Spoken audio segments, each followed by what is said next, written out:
دیکھو ہماری سوسائٹی، اگر ہم نے اپنی سوسائٹی کو مضبوط کرنا ہے، اپنی سوسائٹی کو ترقی کی طرف لے جانا ہے، تو ہم نے کیا کرنا ہوگا، اپنے اندر جو ہے ہیومینٹی کی اور انٹیگریٹی کی وہ صلاحیت پیدا کرنی ہوگی کہ جس کے بعد ہماری سوسائٹی پہ ہم ایک ایسا گلو لگا دیتے ہیں کہ ہماری سوسائٹی اگر اس طریقے سے اس کی باؤنڈریز کنیکٹڈ ہے تو وہ اس طریقے سے ہو جاتی ہے۔ ہماری سوسائٹی کی باؤنڈریز ابھی کیسی ہیں؟ ایسی ہیں،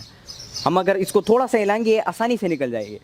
لیکن اگر ہم انسانیت کی جو کوالٹیز ہیں، جو فیلنگز ہوتی ہے، جو احساس ہوتا ہے، اس کو بلڈ کریں گے، انٹیگریٹی اور آنیسٹی کی جو صلاحیت ہوتی ہے، سچائی کی، ٹروتھ اور ریالٹی اور کمپیشن اور اسٹرگل کی جو صلاحیت ہوتی ہے، اس کو اگر ہم اپنے اندر بلڈ کریں گے، ٹھیک ہے، اور اس کے اوپر اگر ہم کام کریں گے تو کیا ہوگا کہ ڈیفینیٹلی ہماری سوسائٹی کی جو باؤنڈریز ہے اس پہ اگر ہم نے گلو ایسے لگایا تھا تو ہم وہ گلو ایسے کر لیں گے، ایسے جو گلو لگا ہے وہ آسانی سے نکل جائے گا۔ لیکن اگر ہماری سوسائٹی کی باؤنڈریز ایسی ہو گئی، جتنا بھی توڑنے کی کوشش کرو وہ مضبوطی سے جڑا ہوا ہے آپس میں، کبھی ٹوٹ نہیں پائے گا۔ اور یہی وہ راز ہے کہ جس راز کے بنیاد پر جو ہے مدینہ کی ریاست بنائی گئی تھی۔ اگر آپ مدینہ کی ریاست کی اگزامپل اگر آپ اٹھا کے دیکھ لیں، اس میں امن، بھائی چارے کا سسٹم، جس کو جو ہے کو ایگزسٹنس بھی کہتے ہیں، انٹیگریٹی ہو گئی، آنیسٹی ہو گئی، ٹھیک ہے، ٹروتھ ہو گئی، ریالٹی ہو گئی، کمپیشن، اسٹرگل، یہ چیزیں شامل تھی اس ریاست میں، جس کی وجہ سے وہ مدینہ کی ریاست پوری دنیا میں پھیلی اور اسلام پوری دنیا میں پھیلا، اور اللہ اور اس کے رسول کا جو پیغام ہے وہ پوری دنیا میں پھیلا صلی اللہ علیہ وآلہ وسلم۔ اس چیز کے اوپر ہم نے کام کرنا ہوگا۔ So integrity is all about the truth and the reality, کہ آپ کس طریقے سے آپ اپنے آپ کو سچا بناتے ہو، آپ کس طریقے سے جو ہے ریالٹی کے ساتھ، سچائی کے ساتھ، حقیقت کے ساتھ اپنے آپ کو کنیکٹ کرتے ہو۔ This is what integrity is. And the last one, coexistence, بھائی چارہ، ایک دوسرے کے ساتھ مل جل کر رہنا۔ دیکھیں یہاں پر میں آپ کو ایک ایگزامپل دیتا ہوں۔ اگر ایک بندہ، ایک ہمات جو ہے وہ ایک مقصد کے اوپر یا ایک چیز کے اوپر کام کرتا ہے تو وہ اس چیز کے اوپر اتنا کام نہیں کر پائے گا، وہ اتنی اپنی سروسز نہیں پرووائڈ کر پائے گا، وہ اتنا کام نہیں کر پائے گا اس مقصد سے، جبکہ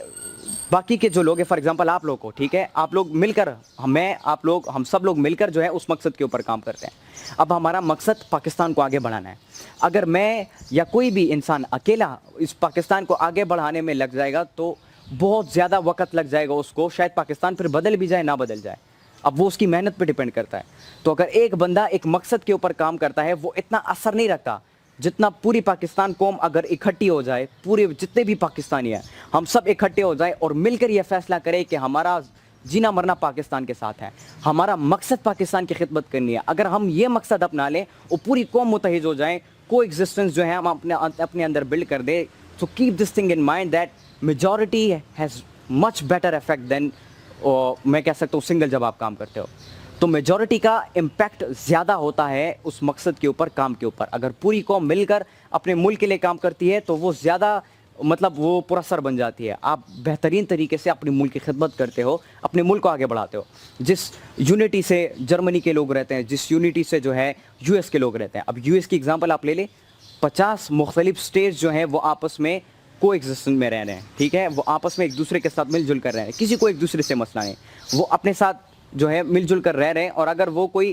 ملک کے لیے کام کرتے بھی ہیں تو وہ صرف اپنے ذات کے بارے میں پھر نہیں سوچتے، اپنے ارد گرد کے سوسائٹی ممبرز، اپنے ارد گرد کے لوگ اور اپنے کنٹری مین یا فیلو مین کے بارے میں ضرور سوچتے ہیں کہ اگر میں نے مقصد سلیکٹ کرنا ہے تو میں نے ان کے لیے کرنا ہے، اگر میں نے زندگی میں آگے کچھ کرنا ہے تو اس میں ان کے لیے فائدہ ہونا چاہیے، ان کے لیے ایک روشنی، ایک راستہ ضرور ہونا چاہیے کہ جس سے یہ لوگ بھی آگے بڑھ سکیں۔ دس از واٹ کو ایگزسٹنس از، اور یہی وہ بھائی چارے کا رشتہ تھا کہ جس چیز کے بنیاد پر مدینہ کی ریاست بنی تھی۔ اس طرح میں نے پہلے آپ کو بتایا، مدینہ کی ریاست اس انٹیگریٹی کی بنیاد پر بنی، کو ایگزسٹنس کی بنیاد پر بنی، امن کی بنیاد پر ہے۔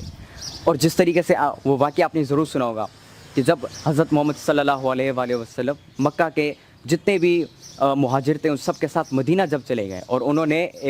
مکہ کے جو مہاجرین تھے ان کے ہاتھوں کو تھما دیا مدینہ کے انصار کے ہاتھوں میں، اور ان کو کہا کہ آج سے تم سب لوگ آپس میں بھائی بھائی ہو۔ یہ وہ پوائنٹ تھا جس سے پھر اسلام پھیلنے لگ گیا اور پوری دنیا میں پھر اسلام پھیلا۔ That was the coexistence and we have to build that coexistence. اور جب ہم اس پیس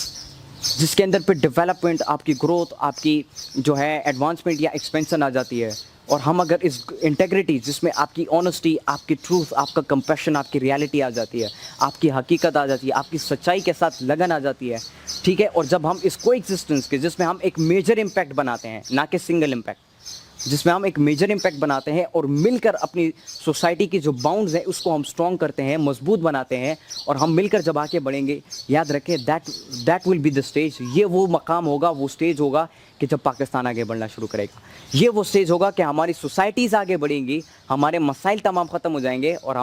ہم پاکستان کی جو ایک پازیٹیو پکچر ہے, ایک خوبصورت اور پیاری تصویر ہے, وہ ہم پوری دنیا کو دکھا سکیں گے. بہت بہت شکریہ آپ کا.